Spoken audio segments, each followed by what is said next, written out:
என்னுடைய பாசத்திற்கும் அன்பிற்கும் உரிய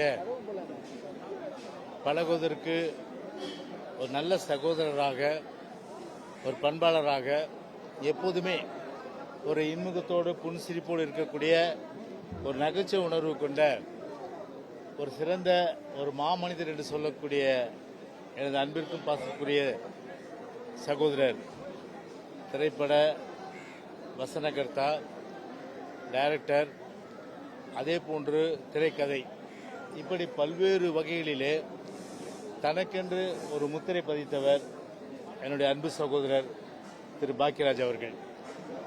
பொதுவாகவே அன்பு சகோதரர் பாக்கியராஜை பற்றி குறிப்பிட வேண்டும் என்று சொன்னால், சமூகத்தில் நிலவுகின்ற அந்த பிரச்சனைகளையும், குடும்பத்தில் நிகழ்கின்ற அந்த பிரச்சனைகளையும், அந்த நிகழ்வுகளையும் தனக்கே உரிய ஒரு காமெடி நகைச்சுவை உணர்வோடு திரை உலகத்தின் திரையின் மூலமாக மக்களிடத்தில் கொண்டு சேர்த்தவர் அன்பு சகோதரர் பாக்கியராஜ் அவர்கள். அன்பு சகோதரர் பாக்கியராஜை பொறுத்தவரை இதே புரட்சித் தலைவர் எம்ஜிஆருடைய ஒரு தீவிர ரசிகர்.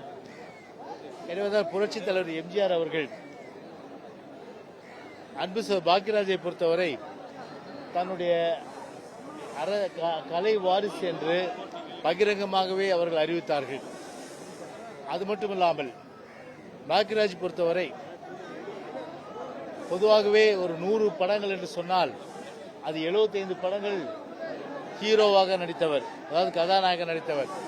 25 படங்கள் வெவ்வேறு வகையிலே அவருடைய வசனங்கள் இன்றைக்கும் ஒரு நகைச்சுவை உணர்வோடு சிந்திக்கக்கூடிய வகையில் இருக்கின்ற அளவிற்கு இருந்தவர். குறிப்பாக 1977 இயக்குனர் இமயம் திரு பாரதிராஜா அவர்கள், அன்பு சகோதரர் பாரதிராஜா அவர்களுடைய உதவி இயக்குநராக இருந்து படிப்படியாக வளர்ந்து திரைப்படத்துறையிலே முத்திரை பதித்து பல இளைய தலைமுறை, அதாவது இயக்குநர்களை உருவாக்கியவர் அன்பு சகோதரர் பாக்கியராஜ் அவர்கள். எனவே 73 வயதில் இருந்தது என்பது உண்மையிலேயே மிக மிக ஒரு மனது கஷ்டப்படுகின்ற ஒரு நிலையில் இருக்கின்ற ஒரு நிலைமை. அதுவும் குறிப்பாக இந்த ஜூன் மாதத்திலே இயக்குனர் இமயம் சரிந்தது.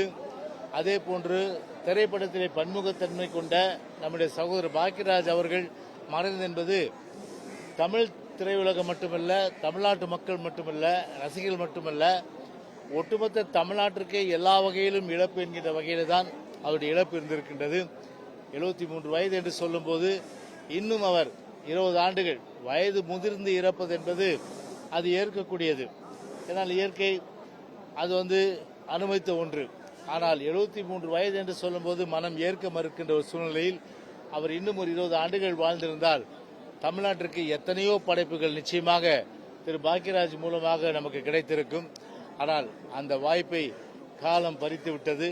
எனவே பாக்கியராஜ் இழந்து வாடும் அவரது குடும்பத்தினருக்கும், ரசிகர்களுக்கும், அதே போன்று தமிழ் திரையுலகத்திற்கும் எங்களுடைய ஆழ்ந்த இரங்கல்களை நாங்கள் இந்த நேரத்தில் தெரிவித்துக் கொள்கின்றோம்.